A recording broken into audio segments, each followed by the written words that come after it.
এ বিষয়ে বিস্তারিত জানাতে নিউ ইয়র্ক থেকে সরাসরি যুক্ত হচ্ছেন সহকর্মী হাসানুজ্জামান সাকি। যাচ্ছি তার কাছে। ধন্যবাদ।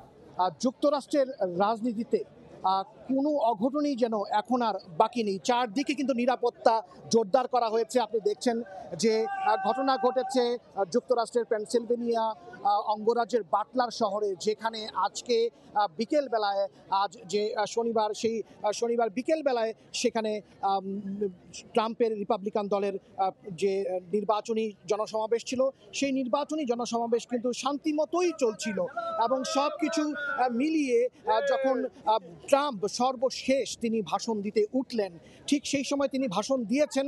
ভাষণ দেওয়ার এক পর্যায়ে গুলির বর্ষণের ঘটনা ঘটে এবং আমরা কিন্তু শুনতে পেয়েছি যে কয়েক রাউন্ড গুলি সেখানে ঘটেছে। প্রথমেই ট্রাম্প একটু হতচকিত হয়ে পড়েন। তিনি এক পর্যায়ে বুঝতে পারেননি যে কি ঘটেছে। তারপরে এক পর্যায়ে তিনি হাত কানের মধ্যে নিয়ে যান এবং সঙ্গে সঙ্গে তার নিরাপত্তা রক্ষী যারা রয়েছে, অর্থাৎ যুক্তরাষ্ট্রের প্রেসিডেন্ট এবং সাবেক প্রেসিডেন্টের নিরাপত্তা দেওয়ার জন্য যে সিক্রেট সার্ভিস রয়েছে, সেই সিক্রেট সার্ভিসের সদস্যরা তারা কিন্তু দুই দিকে মঞ্চে গিয়ে তার উপরে ঝাঁপিয়ে পড়েন এবং তিনি মাটিতে লুটিয়ে পড়েন। তার কিছুক্ষণ পরেই আমরা দেখতে পেয়েছি যে ট্রাম্প উঠে দাঁড়িয়েছেন। তখন হয়তো এতটুকু বোঝা গেছে যে তার হয়তো সিরিয়াস বা একেবারে জীবন সংখ্যার মতো কোনো ঘটনা ঘটেনি।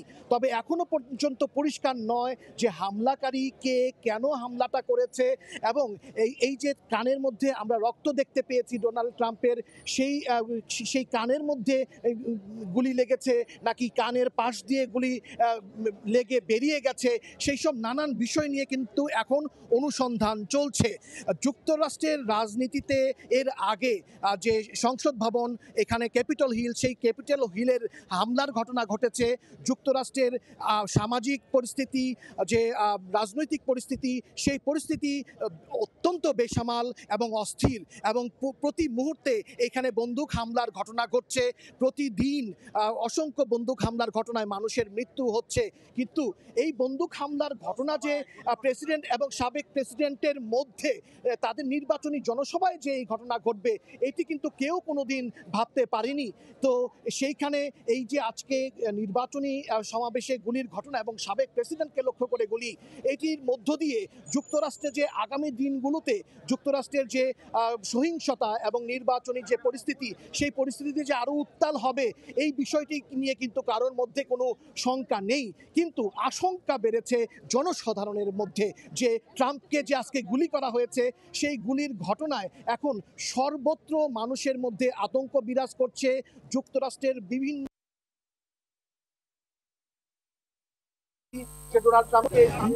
অঙ্গরাজ্যে, বিভিন্ন শহরে সেখানে কিন্তু নিরাপত্তা বাড়ানো হয়েছে এবং এরপরে আমরা জেনেছি যে ডোনাল্ড ট্রাম্পকে স্থানীয় হাসপাতালে নেওয়া হয়েছে।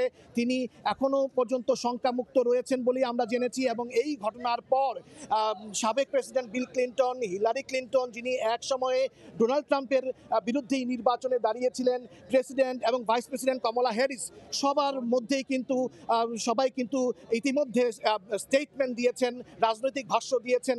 সবাই এতটুকু ঘটনা জেনে আশ্বস্ত হয়েছেন এবং তারা ধন্যবাদ জানাচ্ছেন যে সাবেক মার্কিন প্রেসিডেন্ট ডোনাল্ড ট্রাম্প, যিনি এই বছরের নভেম্বরের 5 তারিখে প্রেসিডেন্ট জো বাইডেনের বিরুদ্ধে রিপাবলিকান প্রার্থী হয়ে নির্বাচন করবেন, তিনি সুস্থ আছেন।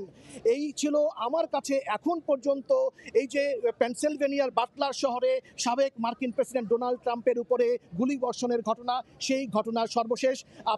আপনার মাধ্যমে সময় সংবাদের দর্শকদেরকে জানাচ্ছি, প্রতিটি মুহূর্তে সময় সংবাদের সঙ্গে থাকুন। আমরা যুক্তরাষ্ট্র থেকে, পেনসিলভেনিয়া থেকে, নিউ ইয়র্ক থেকে আদ্যপান্ত এবং সর্বশেষ খবর আপনাদেরকে দেওয়ার চেষ্টা করব। এই ছিল আমার কাছে এখন পর্যন্ত সর্বশেষ। হাসানুজ্জামান সাকি, সময় সংবাদ, যুক্তরাষ্ট্র। সরাসরি যুক্ত ছিলাম নিউ ইয়র্ক থেকে।